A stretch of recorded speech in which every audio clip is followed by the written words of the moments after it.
जनपद पंचायत पवई की कार्यप्रणाली इन दिनों काफी चर्चा में बनी हुई है, क्योंकि इस जनपद पंचायत के अंतर्गत ग्राम पंचायतों में चल रही भरीसाही को कौन संरक्षण दे रहा है या फिर उन पर जानबूझकर जिम्मेदार पर्दा डालने का प्रयास करते हैं।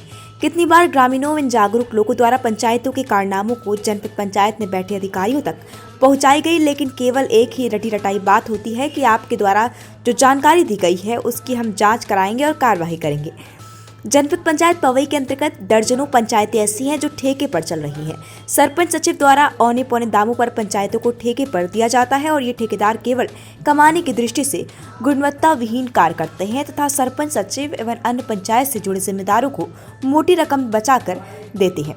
सर्वसाधन युक्त इन ठेकेदारों ने दर्जन भर से ज्यादा पंचायतों को गोद ले रखा है।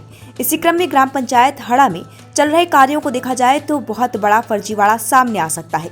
इस पंचायत में पत्थर उपलब्ध होने के बावजूद 50 लाख रुपए से ज्यादा की खाखरी निर्माण की गई, जो कि जांच का विषय है। इसी तरह अभी वर्तमान में गांव के लोग शासन के आदेश के बावजूद भी काम के लिए भटक रहे हैं और इस पंचायत में कार्य केवल कागजों तक ही सीमित है, क्योंकि सरपंच द्वारा अपने नजदीकी परिजनों या स्वयं के नाम पर लाखों रुपए आहरित किए गए हैं। अभी हाल ही में एक और मामला प्रकाश में आया है। 15वें वित्त के अंतर्गत 1,80,000 रुपए की लागत से नाली निर्माण का कार्य प्रारंभ हुआ। ग्रामीणों द्वारा बताया गया कि कल रात्रि 9 बजे से लेकर पूरी रात जेसीबी मशीन द्वारा कार्य कराया गया है, जबकि मजदूर काम के लिए दर दर भटक रहे हैं। जिस जगह इस नाली का निर्माण किया जा रहा है वहां पर 15 लाख रुपए की लागत से निर्मित सीसी रोड को तोड़ा गया है।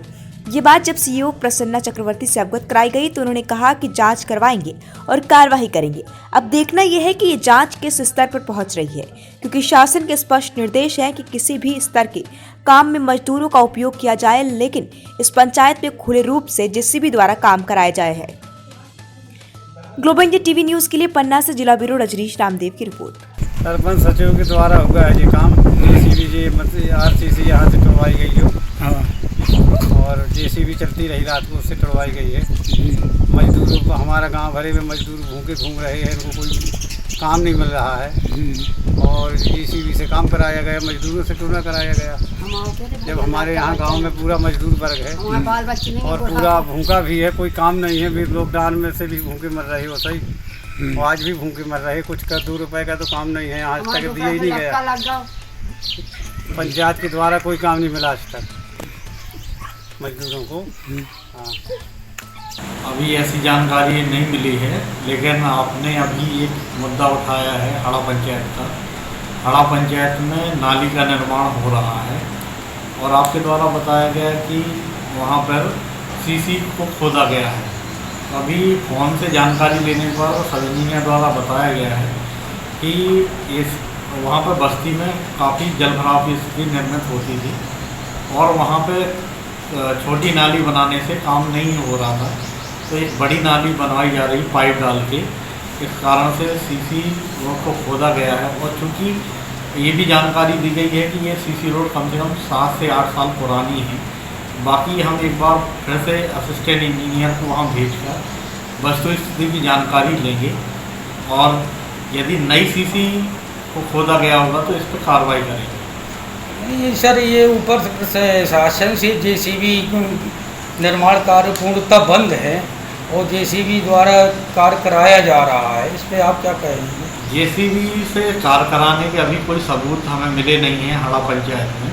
यदि कोई सबूत मिलते हैं तो आप ज़रूर उपलब्ध करवाएं, हम उस पर कार्रवाई जरूर करेंगे। जी, ग्रामीणों को काम न मिलने से महानगरों के लिए प्लान कर रहे हैं पंचायतों से, इसलिए थोड़ा सा देखिए, ग्राम पंचायतों में मनरेगा के काम चल रहे हैं और सभी को निर्देश यही है कि स्थानीय स्तर पर सभी लोगों को रोजगार उपलब्ध करवाएं और यदि कहीं पर भी जेसीबी की ऐसी कहीं घटनाएं आती हैं और मेरे संज्ञान में कहीं से भी आता तो मैं स्वयं जाकर वहाँ उस पर एक्शन लेता हूँ और ये मशीनों से कार्य रुकवाता हूँ और उन पर यदि कठोर कार्रवाई भी करनी पड़ेगी तो वो भी की जाएगी। ये 15 लाख की आरसीसी तोड़ी गई है सरपंच के द्वारा।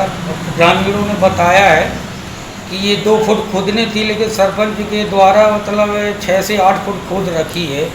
मैंने वही आपसे बोला है कि मैं असिस्टेंट इंजीनियर को भेजकर उसमें वस्तुस्थिति की जानकारी लूँगा कि उसमें एस्टीमेट क्या था, क्या परिस्थिति थी कि इतना हमें गहरी नाली खोदनी पड़ी।